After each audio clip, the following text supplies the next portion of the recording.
얼마 전까지만 해도 우리는 굉장히 기고만장했습니다.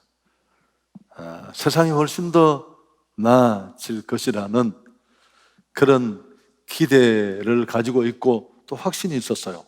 무슨 4차 산업, 또 인공지능, 첨단의학의 발달 이런 것들로 우리 수명이 점점 더 길어져서 100년, 또 어쩌다가 재수 없으면 120년도 살 수 있고 장기를 막 갈아 끼우면서 그렇게 할 수 있을 줄 알았습니다. 소망이 있었죠. 근데 이 바람이 일순간에 날아가 버렸습니다. 이 코로나 팬데믹에 모든 것은 물거품이 되고 말았습니다. 세계의 문화, 예술, 경제 가장 중심이라고 할 수 있는 뉴욕이 그야말로 이 코로나19에 초토화되었어요. 선진 의료, 체계, 의학 다 소용이 없습니다. 지구촌에 이 코로나로 생명을 잃은 사람이 300만 명에 육박하고 있습니다. 백신이 곳곳에서 신속한 속도로 접종되고 있지만 코로나19는 지금도 광폭 행보 중입니다. 4차 유행을 두려워하는 걱정이 곳곳에 넘쳐납니다. 여러분, 우리가 신랄같이 잡고 있던 그 희망, 또 믿음이라는 게 이렇게 힘이 없는 것인가 또 한 번 우리는 느끼게 됩니다. 흥미로운 건 교회도 어두운 시대를 세상과 함께 했는데 교회 역사를 보면 오히려 이런 컴컴한 암흑의 시기에 교회는 더욱 빛을 발했습니다. 특히 초대 몇 세기 때 교회들이 그랬습니다마는 전염병이 로마 전역에 창궐했습니다. 지금 같은 이런 의료 체계가 없을 때니까 상상할 수 없이 어마어마한 숫자들이 죽음을 맞고 피할 길이 없던 그런 시대였습니다마는 오히려 그런 어둠 속에서도 피팍이 있었지만 교회는 희망이 무엇인가를 보여주었습니다.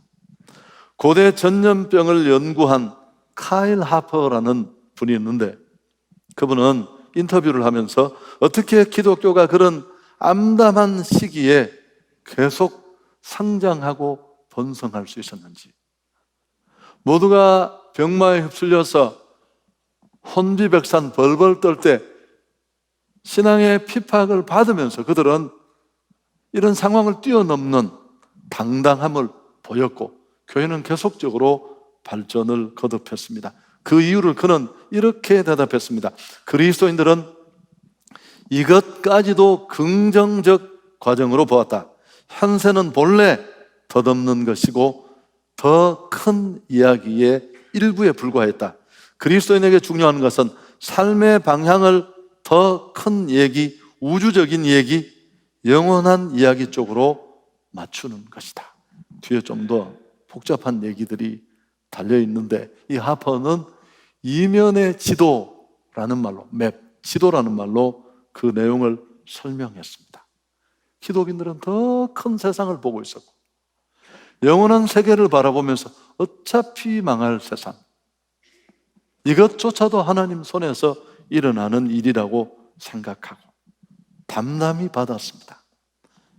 그래서 평범한 종교인들이 주었던 그런 막연한 위안과는 완전히 차별이 났습니다. 흔들리지 않는 소망, 땅의 것이 다 무너지는데도 그들에게는 붙잡을 게 있었습니다. 그 로마의 카타콤 얘기를 했잖아요. 이 지하 묘지인데 이 묘지 속에 무려 시신이 200만 구가 발굴됐어요. 로마 시민 전체가 100만이 조금 넘는데 그들은 신앙의 자유를 찾아서 그 지하 무덤을 5층, 6층 이렇게 지으면서 그 속에 280년을 살았어요. 313년에 기독교가 공인을 받고 비로소 280년 있던 그 지하 무덤을 나올 수 있었어요. 여러분, 이건 흔들리지 않는 하늘 소망을 바라보지 않았다면 도저히 버틸 수도 할 수도 없었습니다. 여러분, 오늘을 살아가는 우리에게 필요한 겁니다. 떨 때 같이 떨고 날아갈 때 같이 날아가고. 도대체 우리 안에 소망은 뭘 의미하는 건가요? 그들이 궁금하지 않겠습니까? 당신들 안에 있다고 맨날 외치던 그 소망, 그 희망, 뭐냐 그게? 그런데 이런 최악의 환경조차도 하나님이 인도하시는 일이라는 것을 확신하고 더 큰 세계를 바라보면서 그들은 담담히 시대와 맞설 수 있었습니다. 이 모든 일을 가능하게 하는 구심점이 되는 중대한 사건이 있는데 그게 바로 예수 그리스도의 죽으심과 부활입니다. 자, 오늘 본문 베드로전서 1장 3절은 그 핵심적 내용을 아주 담고 있는데요. 같이 한번 읽도록 하겠습니다. 우리 주 예수 그리스도의 아버지 하나님을 찬송하리로다. 그의 많으신 긍휼대로 예수 그리스도를 죽은 자 가운데서 부활하게 하심으로 말미암아 우리를 거듭나게 하사 산 소망이 있겠다.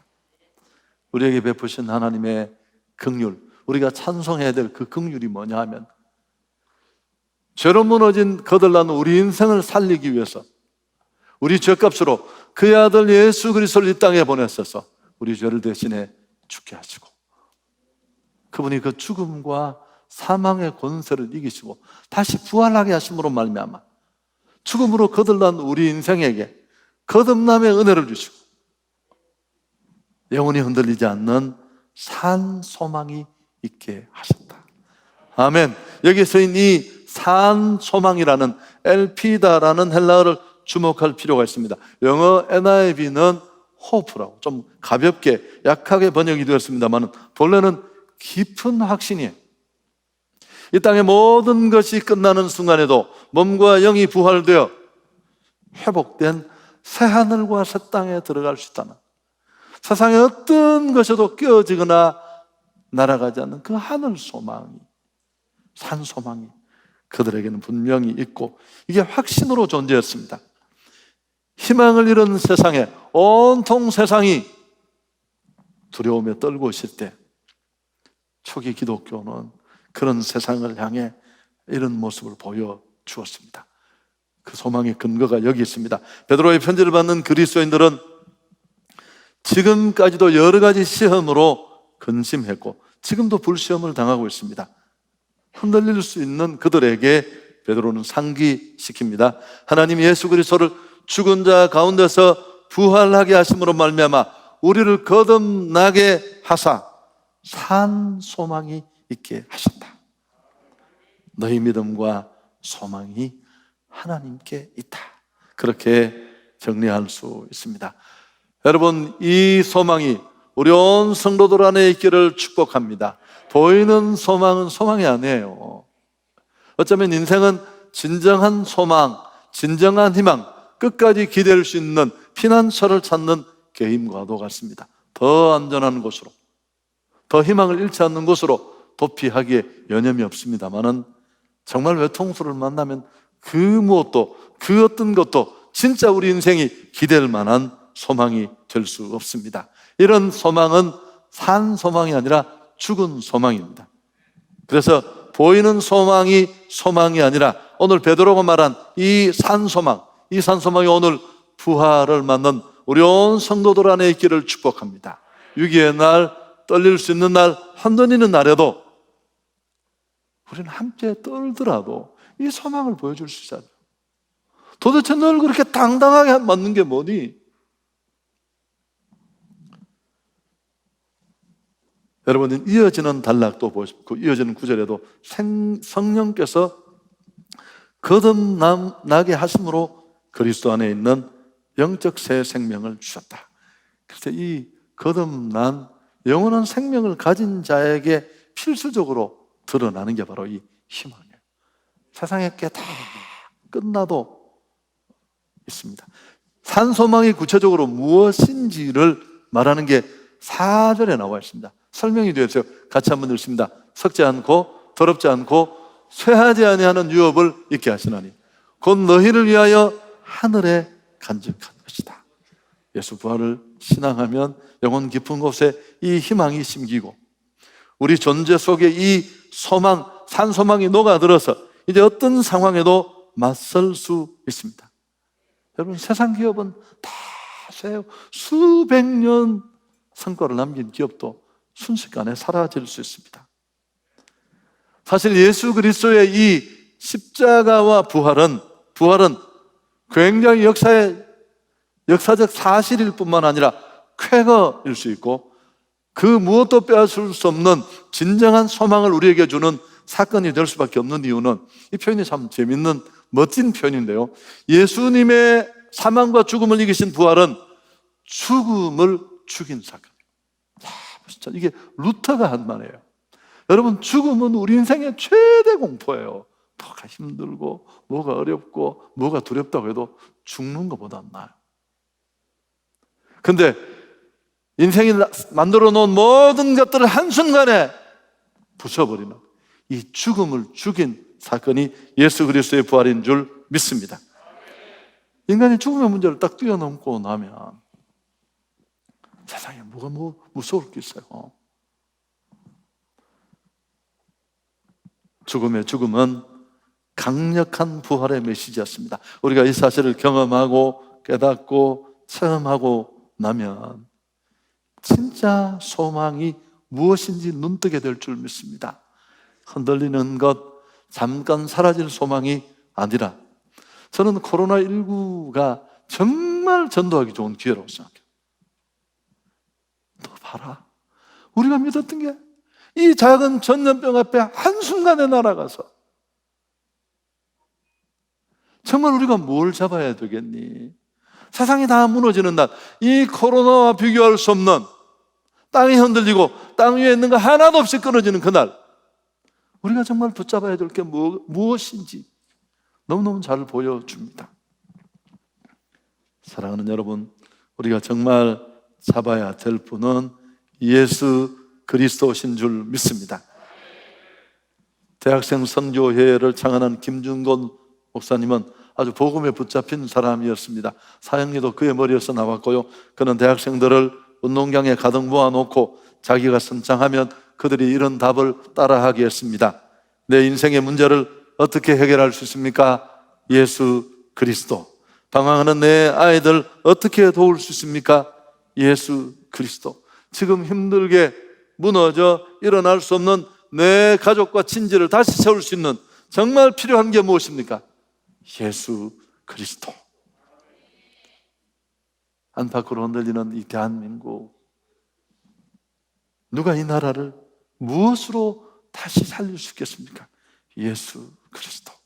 내 인생 다 망가졌는데, 일어날 소망이 아무것도 없는데 어떻게 다시 일어날 수 있을까요? 예수 그리스도.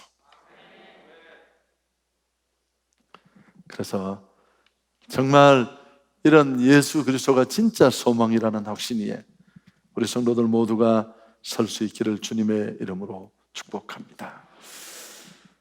부활하신 이 주님을 이론적으로 아는 게 아니고 부활의 주님을 만나서 그 부활을 통과하면서 살아계신 하나님을 삶 속에 경험하고 체험한 사람들은 하나같이 다 부활의 증인으로 살았어요.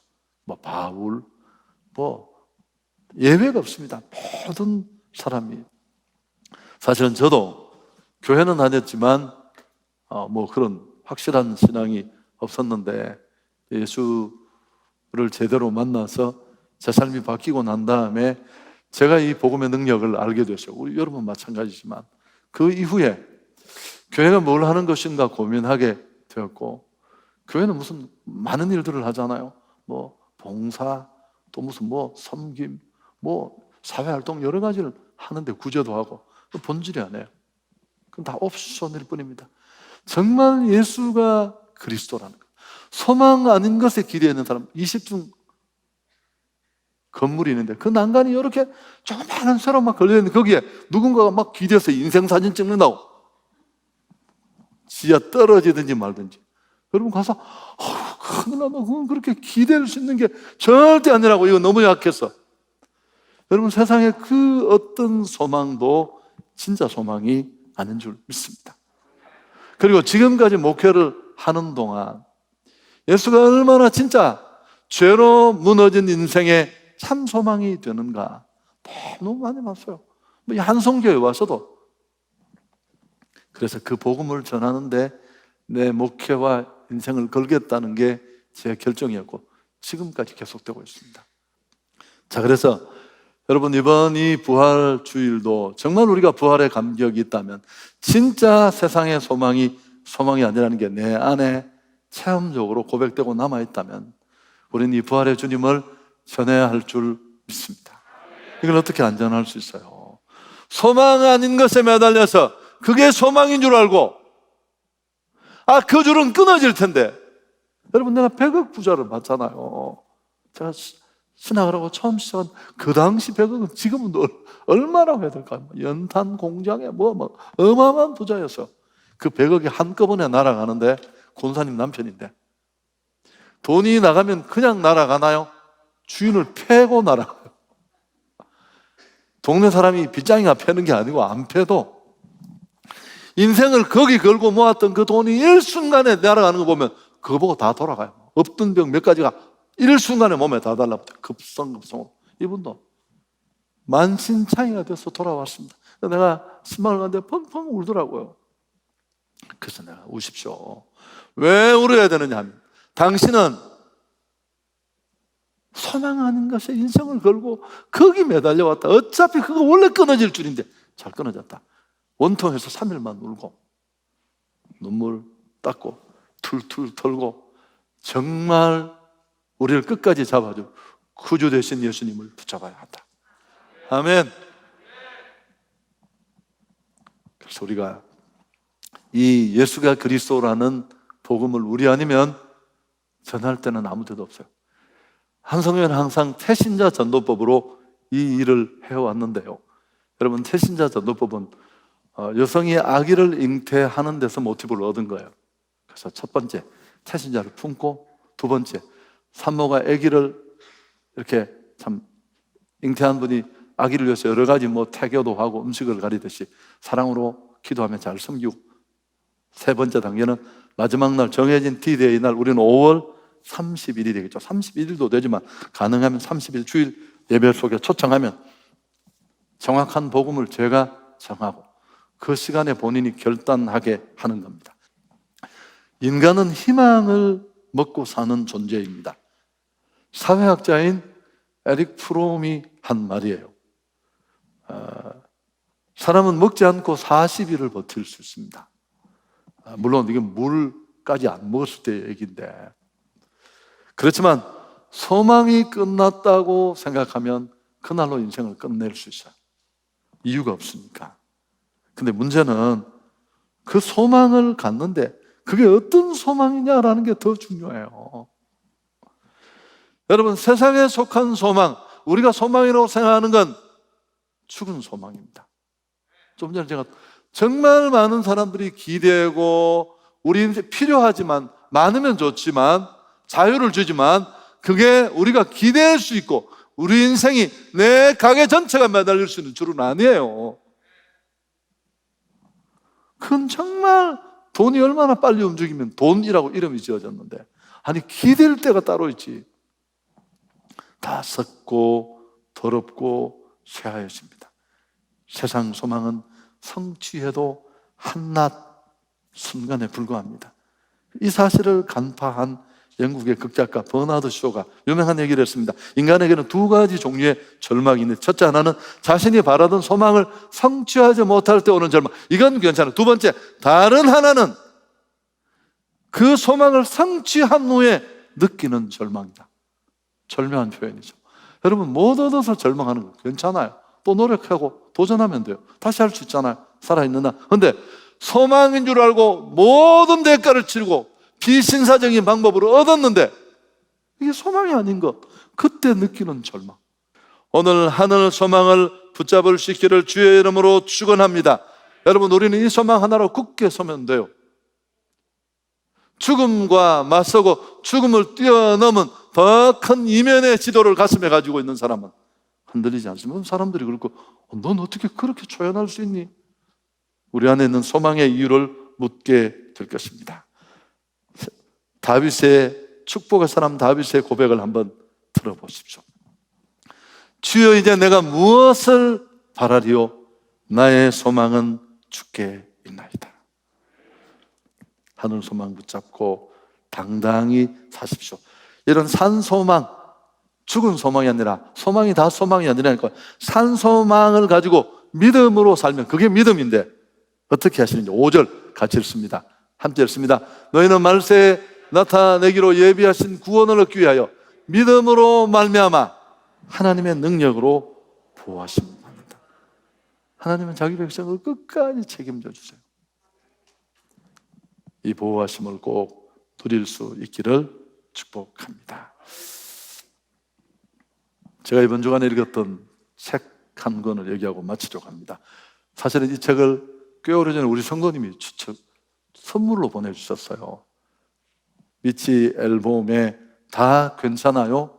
천국이 말했다. 머리와 함께 한 화요일이라는 유명한 책의 저자입니다. 소설이에요. 어릴 때부터 기구한 운명을 타고난, 참 인생이 이럴 수도 있구나 싶은 앤이라는 여성이 나옵니다. 그러다가 힘겹게 살다가 어떻게 고전 끝에 간호학을 공부하고 간호사가 되었는데, 그때 이 파울로라는, 어릴 때 알던 이태리로 유학 갔다 돌아온 이 파울로라는 남자를 다시 만나서 결혼을 합니다. 내 인생 이제 어려움은 없고 행복하겠다, 그렇게 생각을 했는데 결혼식 한 다음 날 이제 여행을 떠났다가 열기구를 타게 돼요. 이 애니가 막 졸라서 이 기구를 타게 됐는데, 이게 결혼식 올리고 14일이가 14시간 만이구나. 이 열기구가 떨어졌어. 이 열기구를 조종하는 사람이 경험도 없는 데다가 자기 실력을 막 과신하고 뭔가 한번 증명하고 싶은 이런 이상한 사람이어서 날씨가 안 좋은데 이걸 강행한 거예요. 떨어져서 이 남편 파울로가 아주 폐를 심하게 다쳤어요. 그래서 폐를 이식해야 되는데 이 애니가 막 자기 폐를 이식해달라고 졸라요. 억지로 이식을 해주고 수술 중에 의식을 잃습니다. 한 사람을 만나고 그 다음에 눈을 뜨니까 병원이 아니고 천국이에요. 그 천국에서 5사람을 만나서 뭐 이런 쭉 얘기인데, 종교적이진 않습니다. 그렇지만 대단히 종교적이고 삶과 죽음을 대하는 우리의 태도를 가르쳐 주는데, 책이 꼭 이 얘기를 하고 싶어 하는 건 아닐지 모르지만 저는 이 책 제목이 다 은혜가 돼요. 그냥 나식으로 해석을 하면 다 괜찮아, 천국이 말했다. 여러분, 정말 이 소망이 있으면